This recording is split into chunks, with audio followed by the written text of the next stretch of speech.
start Do we talking. have English. any stories from Easter table for the intro? Rytis have a story how he ate too much. Look, that's the thing. Like the whole year, I don't eat hard-boiled eggs. I never eat hard-boiled eggs. I mean, I eat fried eggs. I eat an omelet. Never a hard-boiled egg. And all of a sudden, Easter time comes and I consume like 10 hard-boiled eggs in 2 days. And of course, my body doesn't really accept this. And you know, it's sending me signals that you did something wrong, you made a mistake, now you will have to deal with the consequences. Deal with the consequences. I'm just trying to be what does that remind as you? neutral as possible with my lexicon here. Which team does this remind you? This story, deal with the consequences. Okay. Efes maybe.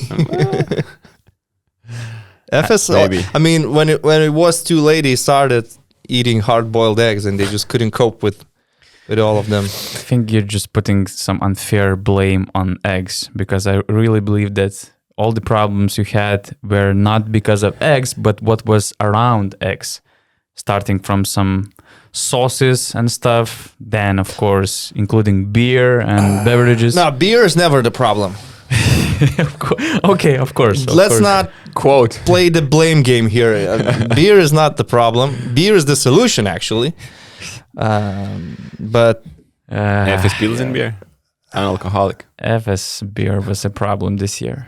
I gotta say that Efes beer is not so good, really. So, like the regular season for anymore. So yeah, we'll start and we'll end with Efes on this pod, probably BasketNews pod once again on your screens on Tuesday, because we had big Easter break. And just before we start, I wanted to give a shout out to our BN Plus community, because this week we'll have a BN Plus Q&A session. So I just wanted to give a credit to those who support us on All-Star and GM levels. So the Wall of Fame includes Paulius Tinteris, Hoofman, Kristers.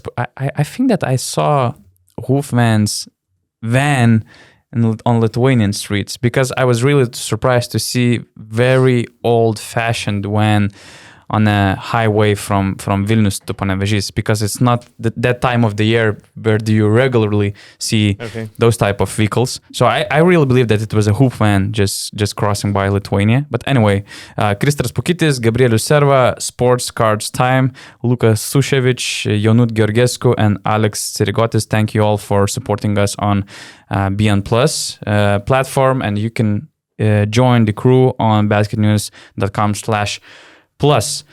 So we will have new EuroLeague champions after this dominant chapter by Efes that included back-to-back EuroLeague titles, unofficial EuroLeague title in the COVID year. We will have a new EuroLeague champions this season, and Efes became the first EuroLeague champ to miss the Final Four the following year in the modern EuroLeague era, and also first EuroLeague champ to miss the playoffs in the last 13 years. And it feels like the whole the really outdated cherry on a very bad cake this year was Ergin Ataman's exit in the game against Fenerbahce. It was the decisive game of the year for them. How do you feel about that? I mean, what did I say last week? That's how I feel. I feel the same as I felt last week. I said that Fenerbahce is going to win it. Fenerbahce didn't clinch playoffs, by the way, by winning this game. Yeah. They still have some business this week, but everything went as I expected, really. I mean, if you don't play defense throughout the whole year, if you're complacent and inconsistent, you're going to get punished eventually. And look, the game in Berlin, it was already a must-win game for them. And I didn't see them approaching the game as they should. And they lost that game in Berlin. So I didn't have too much expectations that they will do something differently in this Istanbul derby, knowing that even if they had won, it still wouldn't be on them to make the playoffs. They would still be in a position right now to somehow get other results right and win on the last day and qualify, but I never really believed in that. So Fenerbahce, they deserve to be in the playoffs more than Efes, and it's obvious. more. And they won the head-to-head game, so congratulations to them. We got affected with Donatas last week by full Why? moon, or we were saying Efes are going to win this game in the derby. They were in a position to win that game, I think. I mean, I it, think it, we just it got- was we like just got- we 50-50 just got- game we for just got- both teams. So The derby. Efes In the Fener. end? Yeah. Yeah, why not? I mean, maybe 50-50 it before was the a game. 50. Before the game, yeah, exactly. I mean, I so mean, I don't that's- know, maybe we Efes got were on affected. fire, so we Yeah. had kind of hopes, you know. And I for think them to maybe win the that the collapse against Baskonia in the fourth quarter also affected our game. judgment before this game too much. But if you want a reaction to Ataman's exits, in my opinion, honest, it's disrespectful to the other team, to the players. I think to his own players as well. First of all, why you need to do something like this? He said that's because there were some chants against him from the stands, but I believe players get chants from opposing fans every game. So what do they need also to exit the game early after shaking the opponent's hands? I've never seen a player do that, you know. So for me, it was another proof that he wants all the attention, you know, whether they win, whether they lose. I think it was completely unnecessary. And it was something that wasn't needed to be done in my eyes. Well, at least he shook hands with Itudis. At least he shook hands, yeah, but But it's not about Itudis, it's about You know. respecting your team. And I treat him as a captain of his ship. The ship was sinking, and he left his team and his assistant coaches, his colleagues, on that bench to suffer the last 40 seconds of the game, which were really painful. So I also I'm on ship with Augustas. I kind of get it if there were some serious insults. I was always endorsing that part of the philosophy that insults shouldn't be tolerated, and maybe Ataman wanted to send the message to the crowd and fans that it shouldn't be that way, and if you do it, I'm out of the game. So basically, I mean, if you're going to continue that, basketball world should go aside, should go to the locker room and just leave the gyms empty, you know. But at the same time, it's not the game to send the message like that. It's not the situation to send the message. It's this decisive game of the year, and you're leaving your whole team on the bench to suffer those last 40 shameful seconds. I'm pretty sure that this wasn't the first game where Ataman heard insults in this season. It was not the first game when he left the court, actually. But you know there are better ways to leave the court. Just get 2 technicals, get thrown out of the game. After all, it was a minus 20, you know, minus You're 15 for the frustrated. game. You let your frustration on the refs, and you get 2 techs and you leave. It happened before with Ataman, actually, in some games. But the man himself said after the loss in Berlin that's it, we're not going to make the playoffs. So stick to your words. This was not the game where you lost the regular season. You lost it before. So just, survive the game somehow and shake hands and leave. I think that would be the right way. But we know that it's Ataman, as you said. He's always making it all about himself. Later, we heard some stories about Efes, about Shane and Will not going on a bus. So After another loss in the Turkish league. It looks like the chemistry is gone, and there are some issues with that team. And I'm not even sure if they're gonna solve those issues this season. They still probably should be in the Turkish league finals facing Fenerbahce. That's what people are expecting. And at least if you finish the season on a high note with a championship, you can feel better. But it looks like, from all these things that we see, it looks like it's time for some changes in Efes. Talking about the game itself, to me, it was another, proof that there was basically no preparation from Efes to this particular game.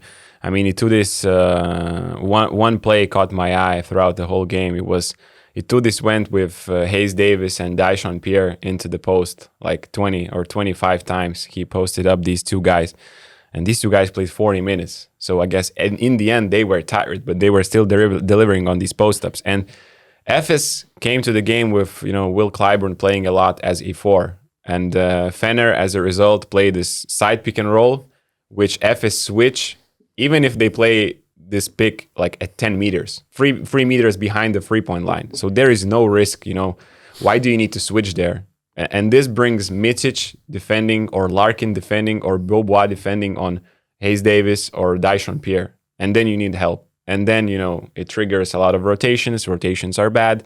And Fener is scoring on basically every possession. And there were no adjustments. Like, Itudis kept pushing, kept, playing the same exact play for 40 minutes and nothing changed. So to me it was, another just proof that Efes really weren't preparing for the games. I think this year they were just playing individual basketball. Fener switched a lot in this game, and Efes all it was, he played isolation plays. Yeah, just living on Micic and Clyburn in this game, basically making some shots. But Fener was playing team basketball, playing through the weaknesses of Efes, while Efes was just simply playing, okay, let's give the ball to our best player and let's see what he does. So yeah, and some people maybe expected that this is a must-win game for Efes, but actually Fenerbahce was the team determined to win it. They saw it as a must-win game, as a final. There are no other consequences where you can see in a regular season game 2 players playing 40 minutes, unless it's a must-win game. So Hayes Davis and Dyson Pierre played the whole 40 minutes. I loved the Hayes Davis interview after the game. The man talked to some kittens before the game. Just Hayes Davis stuff. Yeah. Nigel stuff. And honestly, he's having a terrific season, and he deserved that extension. He got extension. Yeah. And in this game, he had so many mismatches. It sometimes just looked too easy for him. I mean, Hayes Davis and Dyson Pierre duo is huge for Fenerbahce. And Dyson Pierre is shooting lights out from 3-point range this season. He had some games where he had like 5 made 3-pointers. And it was the game changer basically in this game. And he was missing against Baskonia. Yeah. And his comeback was, to me, a crucial, key to win this derby in Istanbul. And they are also benefiting from signing Tyler Dorsey at the right time. Little did they know that Scottie Wilbekin is going to get injured. So that's the perfect time for Tyler Dorsey to get back to his rhythm. Scottie's out. Dorsey takes his minutes, takes his role basically in this team. And he's been playing great in some games. In this game, for example, he scored 17 points. So again, we see that's a great addition for Fenerbahce, because now you're sort of protected if one of your guards get injured. In this case, it's Scottie. So, yeah, I mean, Fenerbahce is still not in the playoffs, but probably one way or another they will be there, and they deserve to be there. To me, if somebody doesn't qualify for the playoffs with a record 19 wins and 15 losses, it's just an unfair world we're living. 18 and 16 already looks like it should be enough, winning more than 50% of your games. But right now you're at risk not to qualify with 19. I mean, that just sounds crazy. We said 19 is going to be enough. 19 wins are going to be enough. Probably will be. I mean, honestly, I'm expecting Olympiacos to beat Baskonia. So that solves everything basically. But if not, if that doesn't happen, if Baskonia causes an upset, then who knows? Yes. You might see one team not making it with 19 wins. It could be Fenerbahce, it could be Žalgiris in that case. Speaking of Nigel, Hayes Davis, Dyson Pierre, during the fourth quarter, Fenerbahce threw the lineup with Tonia Jikiri also the center position, and watching them playing important fourth-quarter minutes, I kind of had this feeling that I don't see that kind of lineups on Efes side. I don't see lineups that can decide the game defensively on Efes side, and I think that what Efes was missing throughout the whole year, and I think that's what they should focus on, trying to fix the current roster for the following season. It's not like they have to do some significant roster shake-up, but they just need to find some glue guys who could set the tone defensively, who could increase the level of the effort and increase the level of discipline defensively, who could read the game very well, to fill some gaps defensively. And for instance, Shaq McKissick is on an expiring contract. I think that's the player you should consider as the FSGM. Some other guys, I don't know, Joel Bolomboy. Of course, I'm naming all the Olympiacos players right now, but I mean, there are not plenty, but there are a bunch of players that could fit this FS roster, which was already too much offensive oriented entering this season. Because I remember when they signed Will Clyburn, when they signed Ante Žižić, everybody was overwhelmed by these signings. But I kind of felt that, FS was already huge power offensively, and they're just going toward that direction. Where are the defensive anchors for this team? So I think that this is the switch that they should make. Honestly, I don't agree with you, honestly. Why? I mean, the roster is fine. It's not about adjusting the roster. And you can see offensive-oriented teams being successful this season. You can take Maccabi as an example. The roster is stacked. They added Will Clyburn on top of things. They added Ante Žižić as a third option at center. The fact that they failed this season is down to lack of coaching, not lack of players, not lack of talent, not lack of defensive players. The roster is fine. But were they really that well coached last year? Not necessarily, but things clicked. I didn't see much of a change from the coaching standpoint. The way they approached the games, they did like Real Madrid way, playing the same way all the time. Okay, but they were winning games in the regular season. So this year, you could see after the first part of the season that something's not working, something's not right. So it's down to the head coach to step up, to do things differently, to pay more attention to detail, to watch more tape, to analyze your opponents, to prepare for games, to have a clear game plan for every single team you're facing in the EuroLeague. Not just, let's play our game for 40 minutes and see what happens. So to me, it's all down to lack of coaching.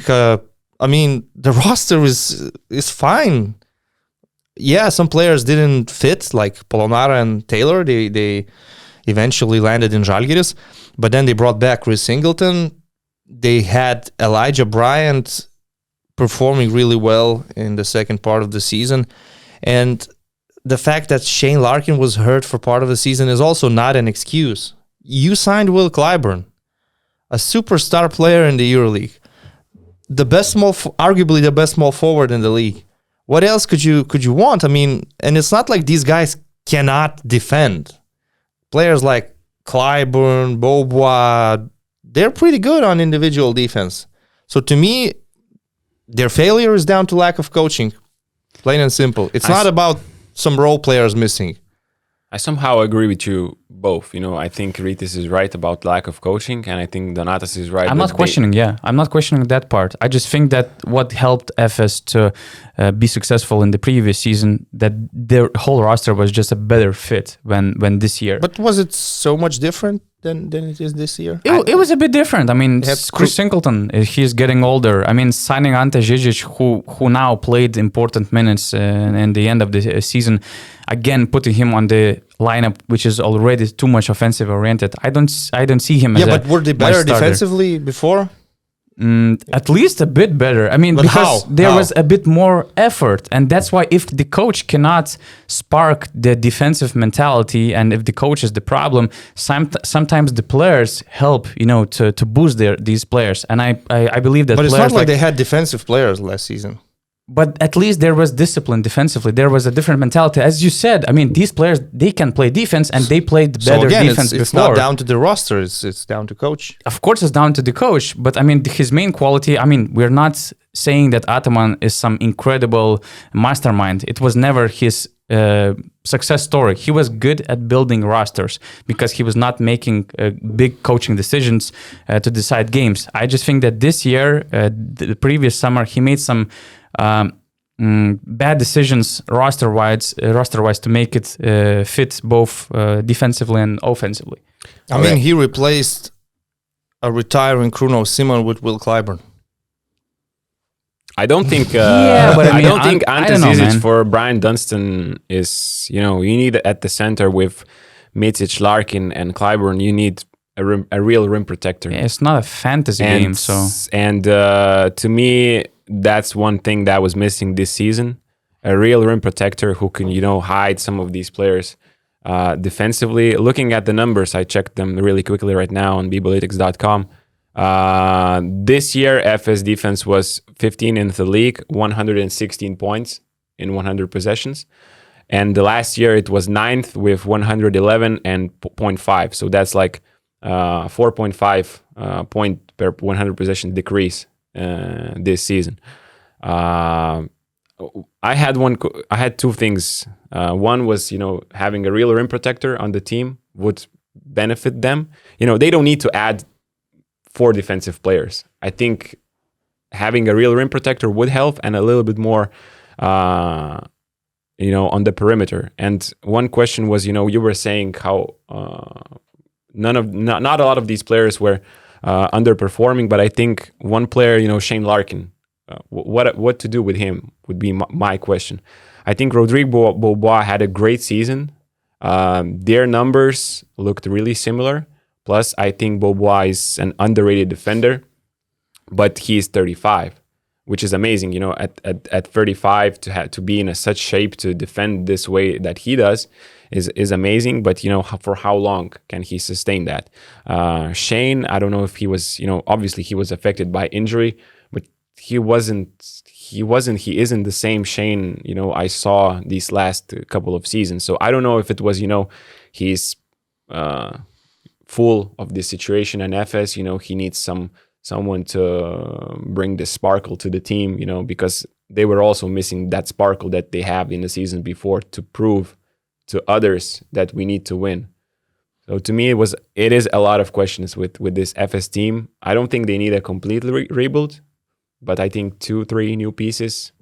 They have to change something. It all depends on Vasa. What's his decision going to be in the summer? If he decides to leave for the NBA, then it obviously affects your situation with other players. You're probably going to want to keep Shane Larkin. Again, first of all, we don't know who's going to be the head coach next season.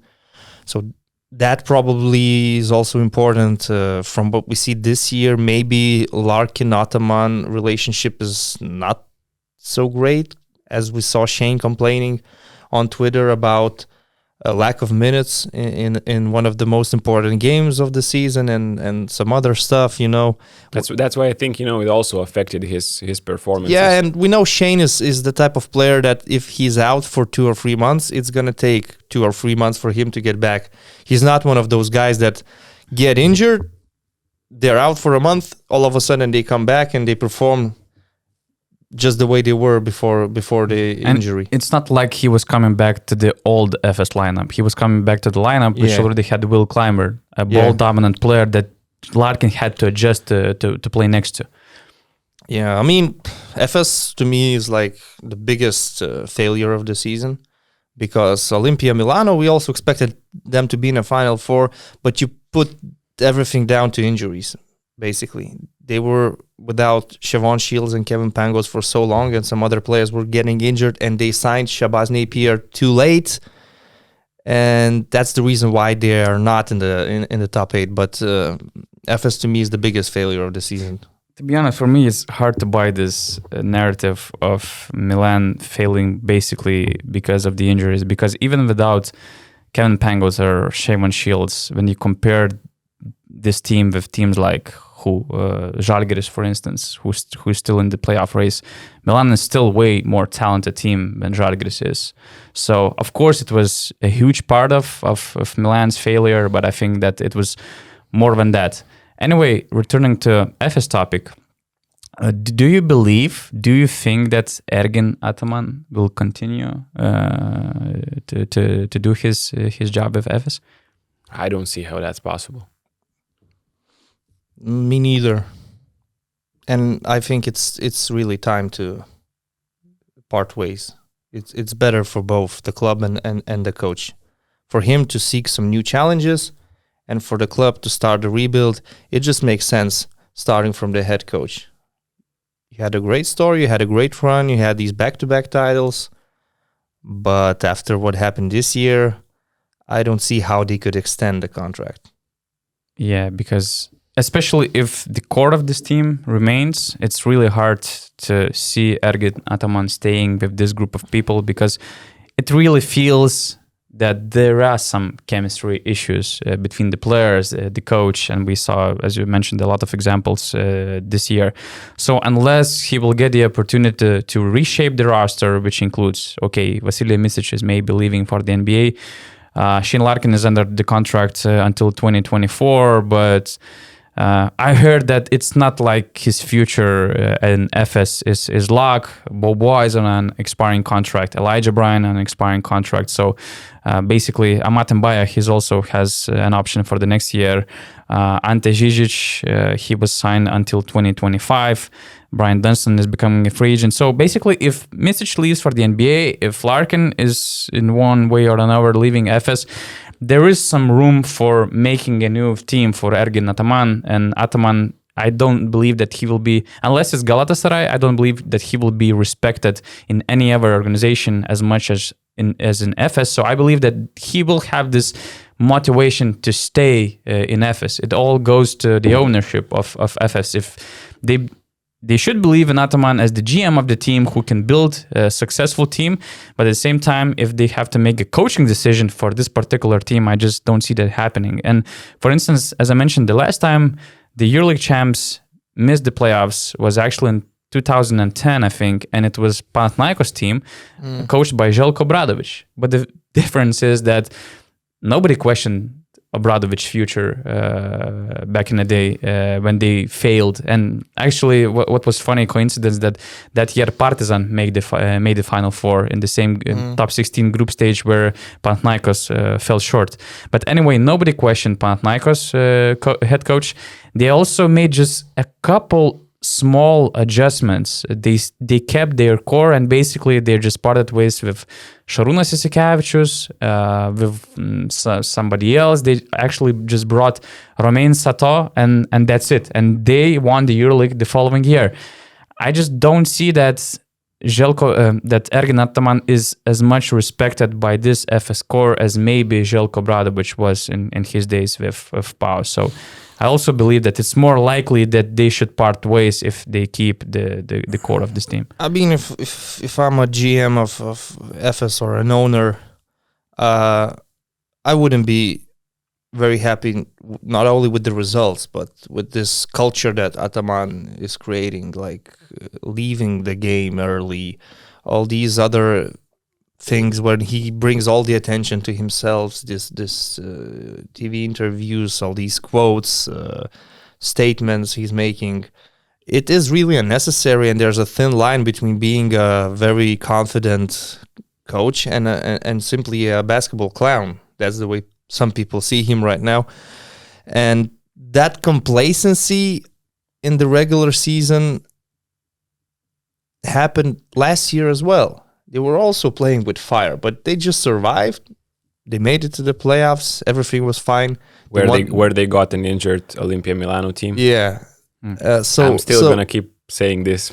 So you can say there was some luck, but at the same time, you could sense that something is wrong already last year, the way they played in the regular season. And this season, people were saying, well, now they're going to be serious. They're going to respect the regular season. They will respect the competition. They signed Will Clyburn and everything. And so I'm saying it's not only about the results. It's also about the culture. And Željko Obradović, nobody ever would dare to question the culture he creates in the team. Exactly. You can win or lose. Željko can accept a loss. He never had a problem accepting that someone is stronger, somebody beat them or anything like that. So I couldn't even compare Željko to Ataman in this case. Yeah. Anyway, do you have anything to add? I was just looking, I'm thinking everyone was saying, when do Efes start playing? You know, they had a bad start, and okay, first 6 games, now they're gonna start after that game with Barca. And I think after that game with Barca, they had a 5-game winning streak. And but after then, you know, looking at winning streaks, because that tells you about some consistency from a team. I don't think they had a higher win streak than 2 games or maybe 3 games in a row. So that also tells you that, you know, it was ups and downs depending on, you know, if we are scoring that night. It wasn't some consistent basketball for the rest of the whole year, because they were 1-5, I think, to start the season. And then they went on this 5-game win streak, and then it was always, you know, up and down. So yeah, but let's give credit to Efes. I mean, amazing run, era. amazing dynasty they created. Yeah. I think how many teams have, you know, back-to-back titles? That's so hard to do in the EuroLeague with the Final Four format. And that also says a lot, not only about Efes, but also about the competition itself. The competition is crazy. The level of basketball being played every week is just amazing. You cannot disrespect any opponent. You even see Asvel and Alba taking wins from some top clubs during the season. So it's just, I mean, a crazy competition. Making the playoffs is probably the toughest thing, unless you're like Real Madrid. With the roster you have, you will always be a top 3 seed probably, but for all the others, yeah, Efes and Milan not being in the playoffs is something nobody could predict before the season. I mean, nobody. Not being in the Final Four, if I met a guy, maybe. Yeah, I mean, not being in the Final Four, yeah, you can make that bold prediction, but if I met a guy during the preseason and he says to me, I think Milan and Efes will not make it to the top 8, I would probably just slap him on both cheeks, like, wake up! What are you talking? But yeah, that's the reality. Both of these teams are not in the playoffs. The probability of this event is probably equal to winning the lottery, really. That's how unlikely and improbable it looks like. If you made a bet before the season that Milan and Efes are not making it to the playoffs, you will probably be rich by now. Probably be a millionaire right now. Yeah, so big credit goes to Efes for the team they built. The team they built is actually in the conversation of being one of the best dynasties that EuroLeague had in the modern era, and you know, big credit goes to Ergin Ataman, who is known for making those decisions. Of course, one of the most dominant teams on the court, and of course, obviously, the credit goes to the players. So it was a very interesting chapter. We'll see how it goes now, the following year.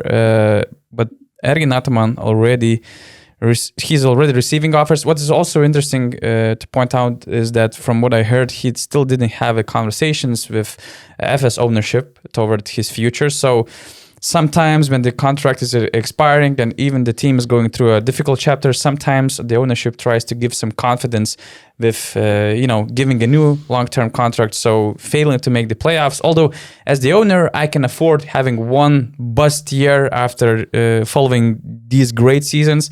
But as we all already mentioned behind this table, with all the things that are happening this season, it's unlikely to see him continuing. But anyway, he already received some offers, particularly from Panathinaikos. Do you guys see it as a good fit for both Ataman and Panathinaikos? I mean, PAO is obviously going for a big rebuild. There will be a lot of changes in the roster, and by signing Ataman, you're basically signing the type of a coach. You can call him a manager coach. GM. He's going to sign players. He's going to pick players himself. And who knows? If you give him all the tools, he might... Give him money. Yeah, you give... By saying tools, basically, I mean money. That's the way it is in basketball, right? The owner doesn't make money from the club. He spends money for the club to be successful.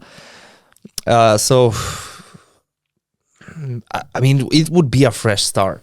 It's hard to say whether it's a good fit or a bad fit, because you would probably get like 8 or 9 new players, and then you can judge whether these are good signings or not. With the roster PAO has right now, well, whether it's Ataman, Lasso, or anybody else, I don't think you could expect greatness. So I'm not surprised that PAO would go for him. But yeah, that could be something interesting. I think, Ataman as the GM in PAO would be an interesting thing. Make him build the roster. This is where he's great at. And,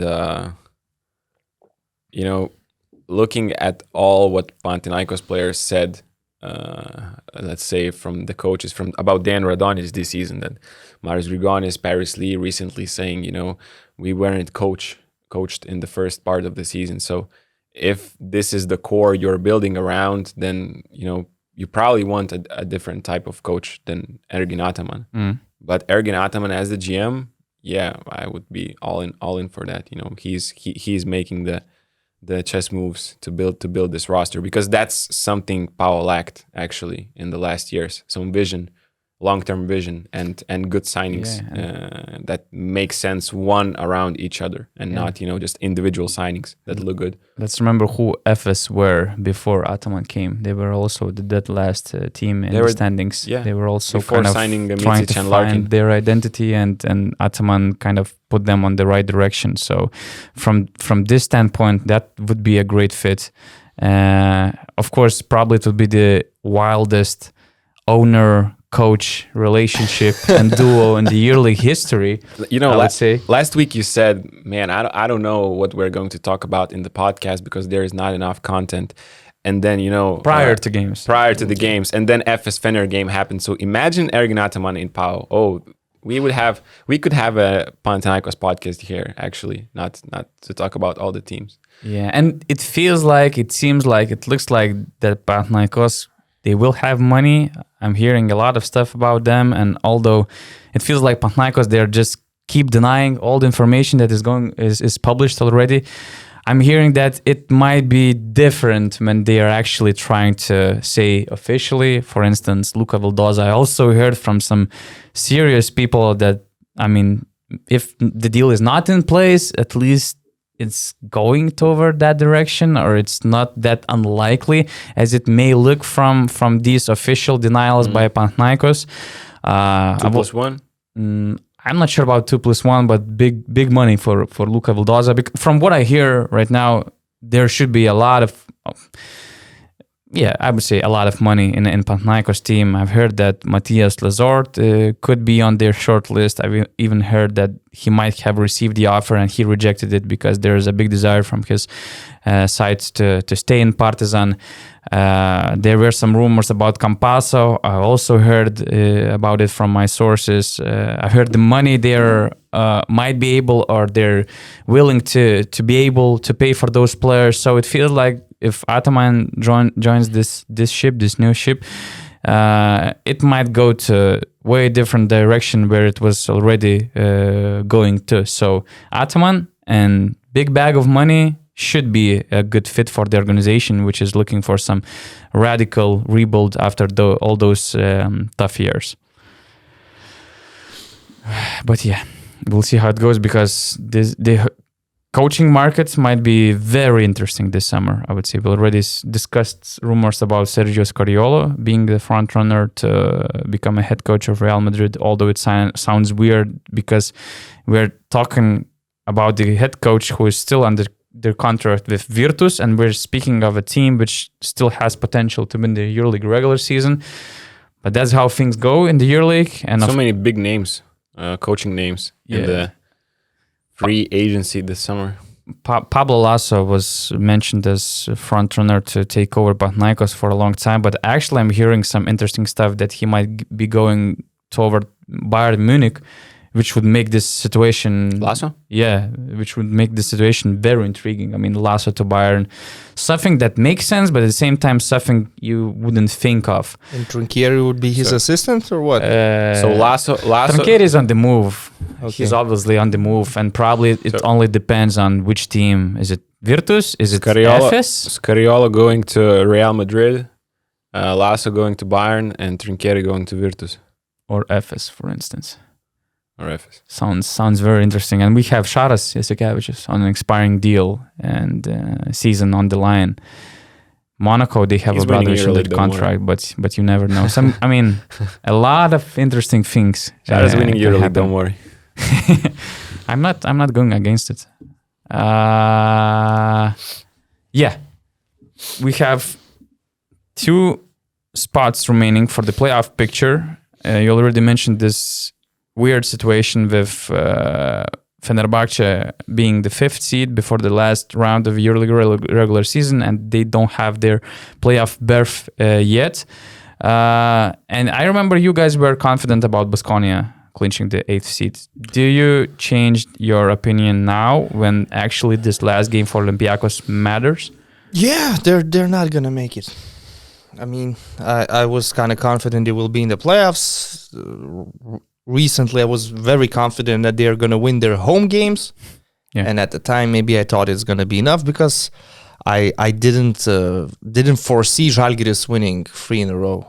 I sort of expected Maccabi or Monaco to beat Žalgiris, especially Maccabi probably, and that game was so close. Basically, that one shot could have changed everything for at least 3 teams. Yeah. I'm talking about Wade Baldwin second shot in Kaunas. If he makes it, the top 8 is clear. It's clear, yeah. that's Žalgiris true. doesn't make it. Baskonia is the 8th seed, and whether they win or lose in Greece. But Too bad 1 point loss was good for Maccabi. yeah, 1 point loss was acceptable for them. That's why Katash made a smart decision. Although at the time I didn't realize it, and it to me looked like, what is he? What? That's Same. crazy.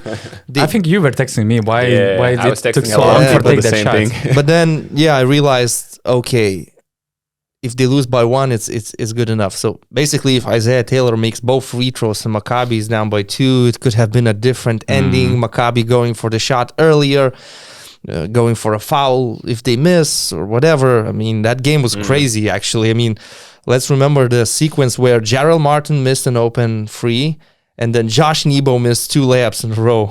Oh yeah. And at that time, the game was tied.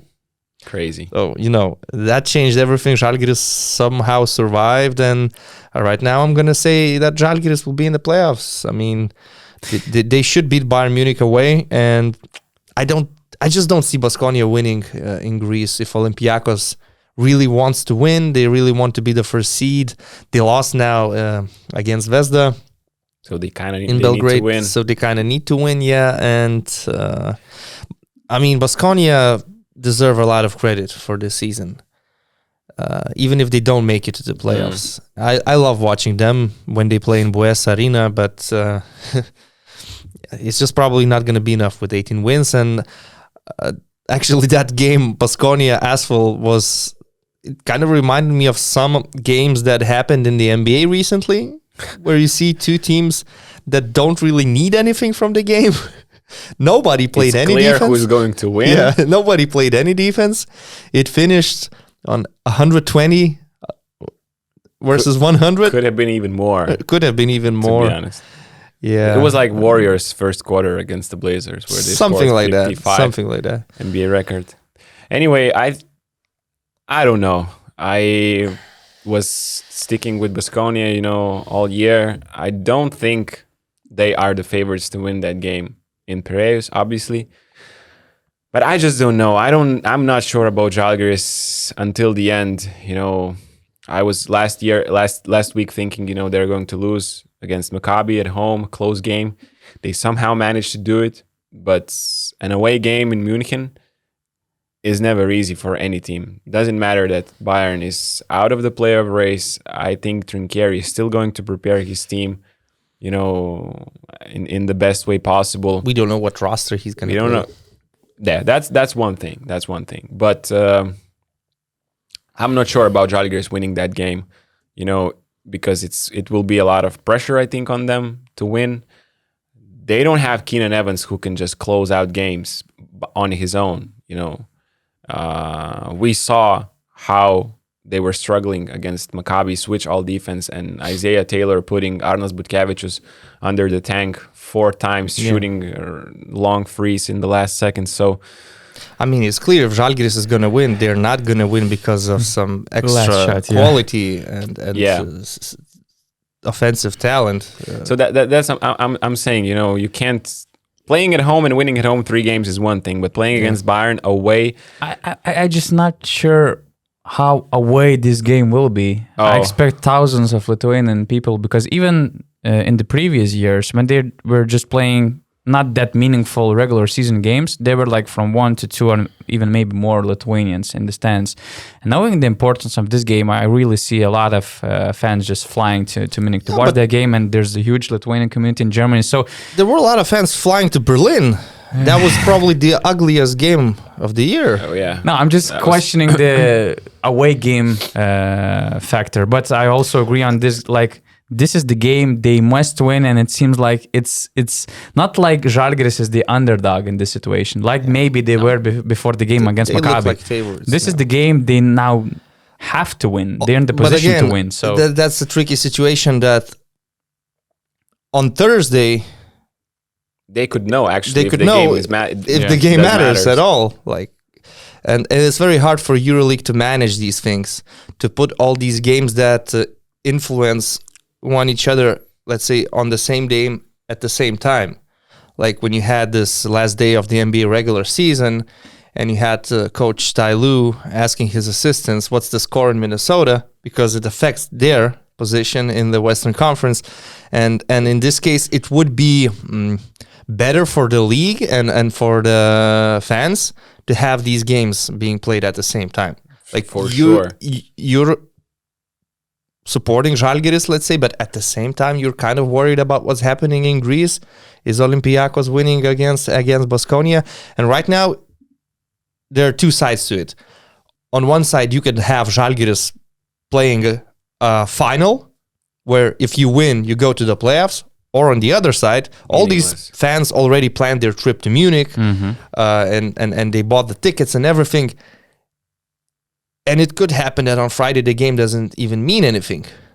So I don't really like this situation. I think all these games should be played at the same time, but also at the same time I understand it's kind of hard to manage this, because you have the schedule prepared a long time ago. You cannot really know at the time which teams will be fighting for the 8th spot, let's say. So it is what it is. Yeah, you could just make the games on the same day. But probably, the arenas are booked, and it's not as easy as it looks like to push a game, let's say, from Thursday to Friday all of a sudden. But yeah, I mean, about that support, I think playing away from home has something more to do with the different environment, different rims, different court, rather than who's cheering the loudest. I mean, let's say Turkish teams always are supported in Germany when they play in Berlin and Munich. Fenerbahce fans, Efes fans, they will always dominate those games, but it doesn't necessarily give you a big advantage. I think playing at home is less about the crowd and more about the environment itself. But at the same time, unless you play in Stark Arena or Nikolai yeah, Ball. that's crazy. I mean, even the sold out crowds in Kaunas maybe, and Maccabi fans also. But at the same time, when you're playing away, there's very clear schedule, and I would say that away games are more disciplined in terms of not having too many distractions. Because when you're playing at home, there are these expectations about the game when you enter the shopping mall, when you go to the cafeteria, when you go to the gym. I mean, there is this buzz. So at least when you're playing away, you can concentrate on the game particularly more than playing at home. I would say a small thing like rims is underrated. Different rims might make it hard for you to make your usual shots. And when you're at home, you're used to those rims. You see them every day. And away from home is different. Like in the NBA, you sort of have the same standard almost in every arena. And here almost everywhere looks the same. Now, in Europe, everywhere is different. You can go from Žalgiris Arena to Monaco's gym. Yeah. Which is completely different. The space is different. And actually, Monaco has one of the best home records in the EuroLeague. Although they don't have any big support. So these are little things that we don't really talk about usually. I know these are professional athletes. You cannot compare them, let's say, to amateur players. But even when you're an amateur player, you play at the same gym every week. You feel good, and then all of a sudden you have to play, let's say, an amateur league game somewhere else, different gym, different environment, different rims, different everything, and you're missing all of your shots all of a sudden. Yeah. So basically we were just speaking about Baskonia and Žalgiris, but there's still this scenario of Fenerbahce missing the playoffs. So that happens if they lose, and both Baskonia and Žalgiris wins actually. And basically in all head-to-heads with many teams involved, Fenerbahce is the last team, so they might be still out. But again, if Olympiacos had the first seed clinched, I believe that Fenerbahce would be in a very alarming situation, because they're playing Red Star away, and Red Star, they are just on fire. They won the 4 last games. Every game matters for them. It feels like every game matters. It's the last game of the regular season. They want to finish it on a high note, because they never know if it's their last season in the EuroLeague with this uncertainty over their future in the EuroLeague competition. So it's going to be a very tough crowd to get a win for Fenerbahce. The team which clinched the playoffs together with Maccabi was Partizan, and they did it in fashion with Kevin Punter hitting that nice dagger, the shot that he's capable of making through any defense. Is he your number one pick in situation where you need a game winner? I'm going to go with Kevin Punter. Rytis is going to go with Mike James. And you, Donatas? Not necessarily. in between. Well, there were some moments in Kevin Punter's career where you could say Corey Higgins is more clutch. And Corey Higgins particular moment. And Corey Higgins is clutch. Yeah. He's a killer. But right now, maybe it would be hard to put your hopes on Corey Higgins, although I still believe he has it in him. Kevin Punter, I love his jump shot, first of all. I mean, he's like a baby KD in the EuroLeague. KD. He has the same number, the same release, the same moves. But it's just smaller version. Smaller, yeah.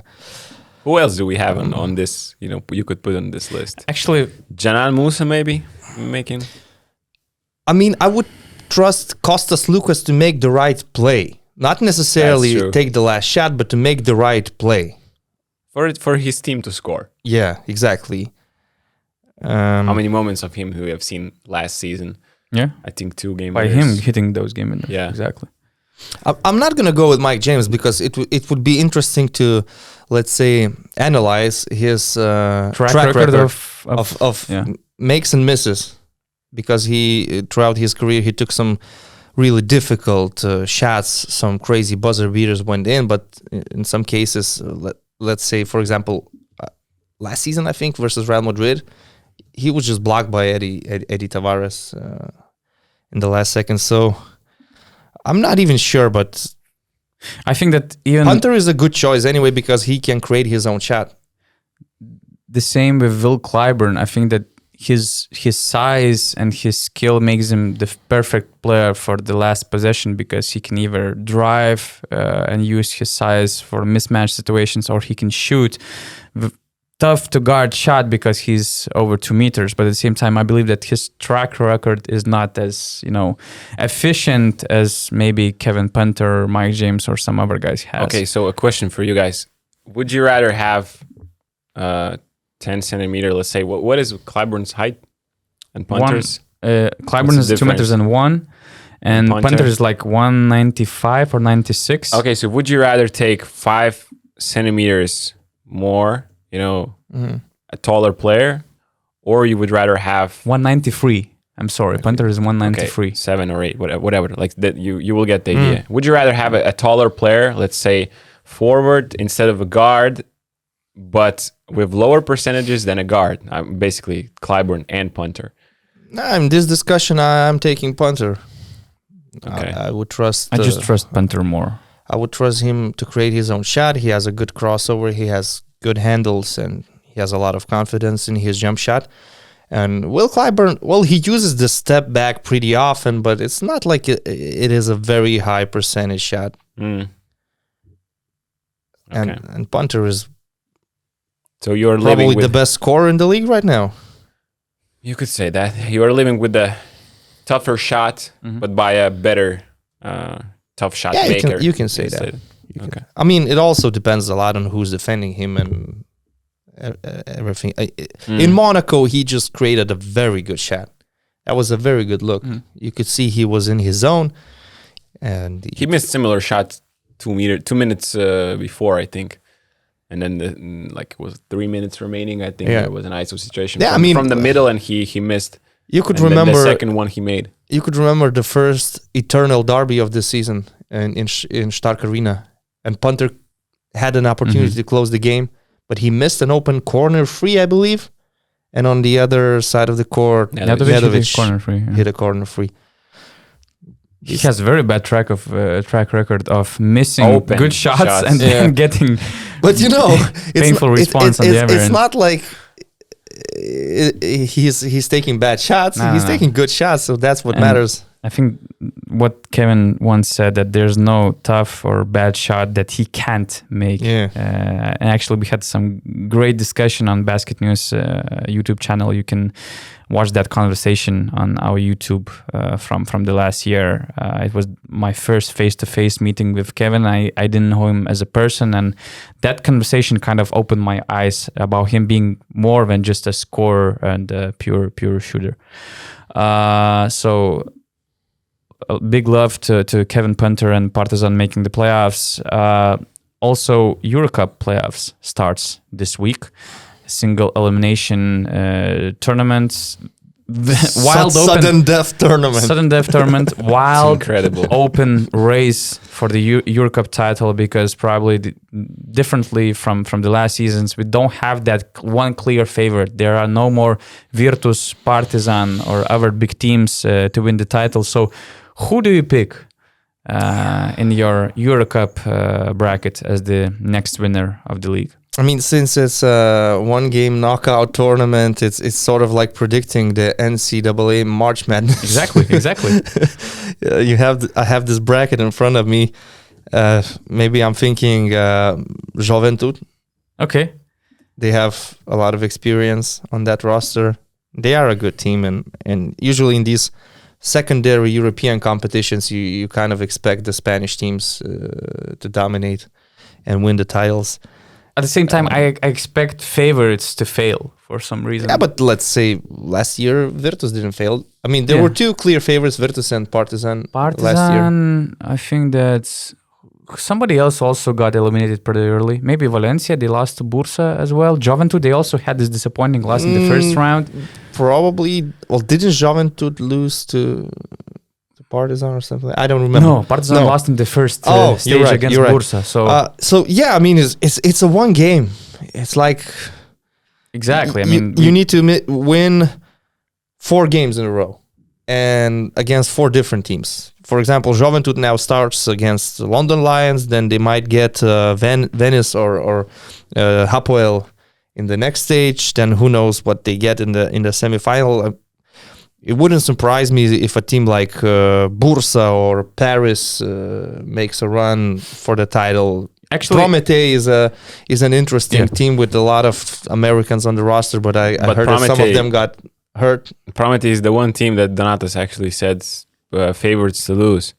They had 30 win streak. They had 10 win streak in EuroCup and 20 win streak in the Latvian Estonian League, and they lost 2 key guys to injuries. And they almost lost in the quarterfinals of the Latvian Estonian League. They actually the series was tied 1-1 against the 8th seed team Viimsi, and they won the last game by 2 points. Yeah, I saw that. So they barely, and then they already finished the Final Four because it was a 1 elimination game. They won that league, but they are having a lot of troubles recently because they lost 2 of their best players. So. I mean, if you take a team, is obviously not your pick, right? No, I'm going with Gran Canaria. Okay. Even though they have it's a good pick. Bursaspor, but I think they can win the whole thing easily. Actually, especially if they're playing at home, because that's a very hard trip to the Canary Islands. yeah, that's true. That's a good point. And actually, bookmakers, they see both Gran Canaria and Juventud as their favorites. They give a slight advantage for Gran Canaria. And quality-wise, I also have these teams on the top. What is also interesting that they won't meet each other in the finals, according to this bracket. I see that they could meet they in might the face semis. each other in the Semifinal. semis. They could already. meet in the semifinal. What's you're always playing at home, the higher standing until the final? Higher C team plays at home. Yeah, Throughout the whole bracket, or semifinals and final in neutral side? I don't remember where they're gonna host the finals. It seems like, let's say Lietkabelis has the home court advantage and they play Paris, but if Gran Canaria goes through and faces Lietkabelis, then Gran Canaria has the home court Still, advantage because they were the higher seed in the regular season. Yeah. That's how it works. So, as I mentioned, I will try to be more creative without picking the favorites. I'm not hoping them to fail, but I expect some unpredictable results, and from teams that might have an unpredictable, successful run in this competition. I actually like Turk Telekom as a very well coached team. They are pretty complete team. The only problem is that they're pretty short. They don't have a deep rotation, but I love the team with Jerian Grant on the roster and with some other guys. But I actually like my Hapoel Tel Aviv pick. They have a great home court. They have a nice roster, solid core of, I would say, 8 players. Chinano Anuaku is the center of that team. There are some other guys on the roster worth mentioning. So if you're looking for teams to surprise, I really go with Hapoel or Turk Telekom. And they're actually on different sides of this bracket. So we'll hear your thoughts. We're willing to hear your thoughts on the comment section below. And just to finish the pod, we have like 10 minutes remaining. 12 minutes. Yeah, because you have to leave the office 12 in 12 minutes precisely. Leave the arena. So with 12 minutes to play, we must discuss the last day of the NBA regular season, and our short social media segment was sponsored by Draymond Green this time. Gytis can put the tweet on the screen if he's not sleeping and if he's listening to our podcast. Are you here? That's a good check, actually, right now. He's smiling. On that screen? Yeah, on that screen. Oh, no, it's on your screen. Everyone can see it now. That's why we like Aridonis, recording those shows. Anyway, so basically Draymond Green retweeted what Rudy Gobert tweeted when there was this fight in the Golden State Warriors camp. Back from October, and now we see Rudy Gobert throwing punches at his teammates during the game, actually. I know that you're big fans of Rudy Gobert, so what would be your hot takes on that situation? Where did you read that? Where did you come up with this? Are you sleeping with Gobert's jersey at home? Why is he saying that? I mean, before the season, I said that Minnesota Timberwolves made a bad deal. A bad trade. Yeah. And it at the time... Of course, I'm just teasing you. I know that you Walker hate Kessler Rudy is Gobert doing so the much, same thing so- Rudy Gobert did in Utah. Look, the thing is, we don't expect any basketball team to be like a perfect family where nobody ever fights and argues. We know that these are basically like 12 or 15 very ambitious individuals playing basketball with each other, and things can happen, like Draymond Green punching Jordan Poole. There are so many things we will never know about because they never went public, because who knows what happened in some other teams' locker rooms or whatever in the history of basketball, in particular NBA. But one thing to me is clear. You don't punch your teammate during the game where the cameras are filming and the whole world is watching. That game was the biggest game of the day because it was the most important one. The Pelicans could win and avoid the play-in. The Minnesota Timberwolves could win and get to the better position in the play-in. And that a lot was at stake. And shout out to Minnesota, because at halftime they were down by 12. Rudy Gobert punched Kyle Anderson. Jaden McDaniels got injured punching The wall. a wall. They made a comeback and they won the game. You know, it sounds so simple when you say you shouldn't punch a teammate during the middle of the game. And that was a bad punch. Also, it was a weak punch. I mean, Draymond Green on Jordan Poole, that was a proper punch. Oh, so we are evaluating the punches right now. Yeah, I mean, Rudy Okay. Gobert, with his long arms, he could do better. I think Rytis could have his opinion. You know, he's a UFC fan. If you want to see the teammate punching his teammate during the game, I suggest putting Osvaldas Mačernis on the YouTube search. That's where how deep we're going. Man, that's a bad, wild stuff. Look, It's really wild stuff. in those lower European leagues, you can see teammates punching each other because they're probably trying to fix a game. So that's a different story. And in Gobert's case, there was obviously a disagreement. Something was said.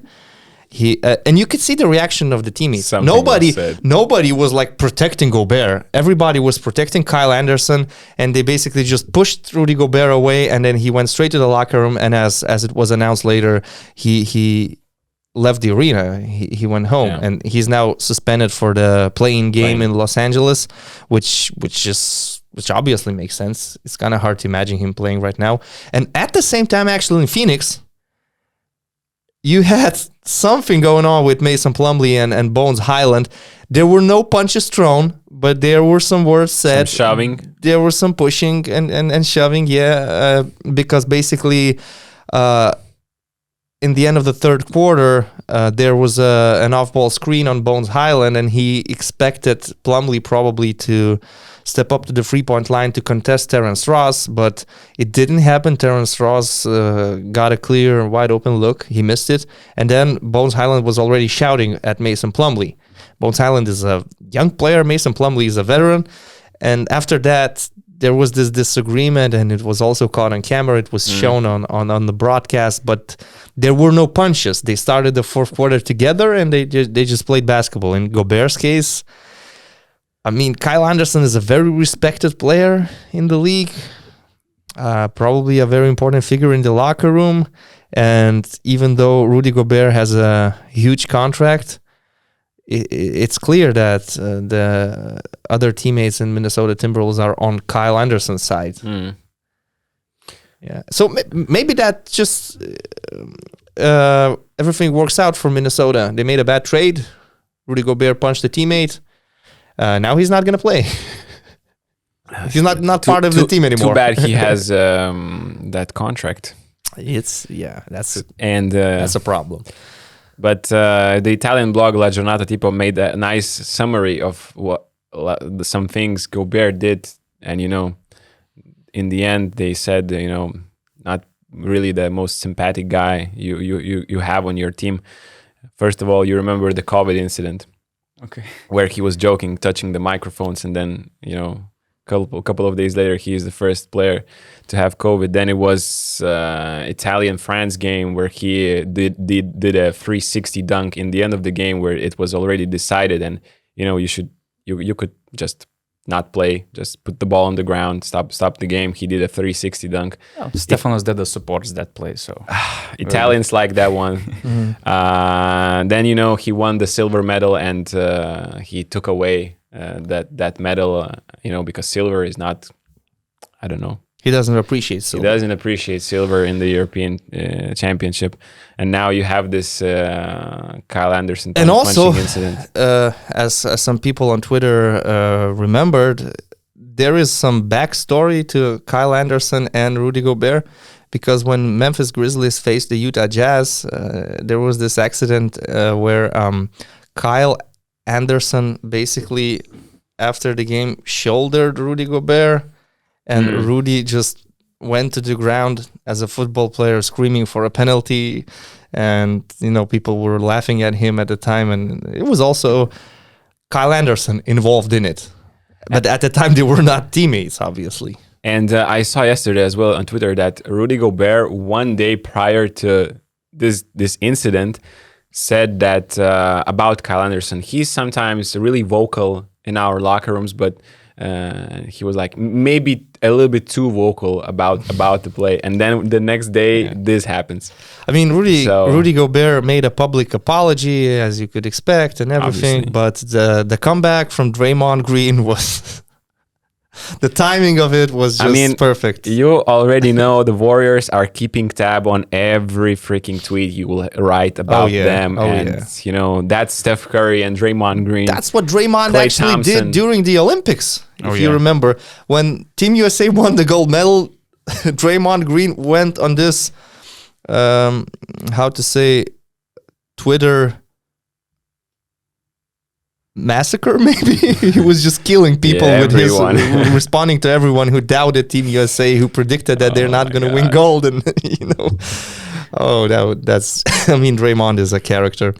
It's just so much hate on Rudy Gobert in this pod. But anyway, I defend him now. So I really loved how he's great rim protector. No, I really loved how Wash put this whole situation in one tweet, knowing that we all have this image of Wash being so official, just breaking the news. There's no emphatic nothing, but this whole official tweet sounds so hilarious. So Wash tweets: the Timberwolves had to suspend Gobert for throwing a punch, but accepted that it was a shot to chest with no intention to injure Kyle Anderson, and understood that Anderson called Gobert a bitch repeatedly on a night Gobert was playing hurt. Sources tell ESPN. I mean, from Wash's side, it's so... tell ESPN. My sources tell me that he was called a bitch.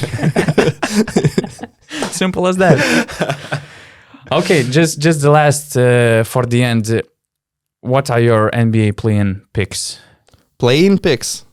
Yeah, we have Atlanta Hawks facing Miami Heat. Heat are favored by 4.5 points against the Hawks. I mean, since Quinn Snyder arrived, I have more trust in this Atlanta team. And, maybe in the play-in, not every home team will win. You can expect something. And I would say the Atlanta Hawks has a shot at it. Let's say they win it. On the other side, I do see Lakers winning it and taking the 7th seed. But in the end, I think both Hawks and Heat will be in the playoffs. Just one will be the 7th seed and the other will be the 8th seed, beating the team, whether it's Raptors or Bulls. I just think it's vice versa. Heat 7, Hawks 8th. And, in the Western? I'm also predicting another Timberwolves-Pelicans matchup. Like, they ended the regular season battling each other, and they will battle each other for the 8th seed, in my opinion. And I think Pelicans are going to be the 8th seed. Fair. You have Wolves? No, with all this noise around them, with this Gobert situation, and seeing the way Brandon Ingram is balling right now, I do believe that Pelicans will make it. They first of all, of course, have to go through Thunder.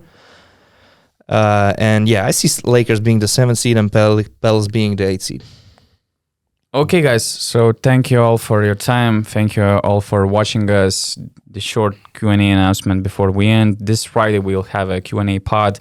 So feel free to ask us questions even below this video in the comment section. But just be reminded that we give a priority to BN Plus members, because usually we are out of time during the pod, but we try to make sure that all the questions by BN Plus members are answered. And to become BN Plus members, you can type basketnews.com/plus. There are 3 different subscription levels. Join us, not to be a bigger part of this Q&A pod, but also to get some other great extra features. So thank you all and see you soon, guys. Peace and love.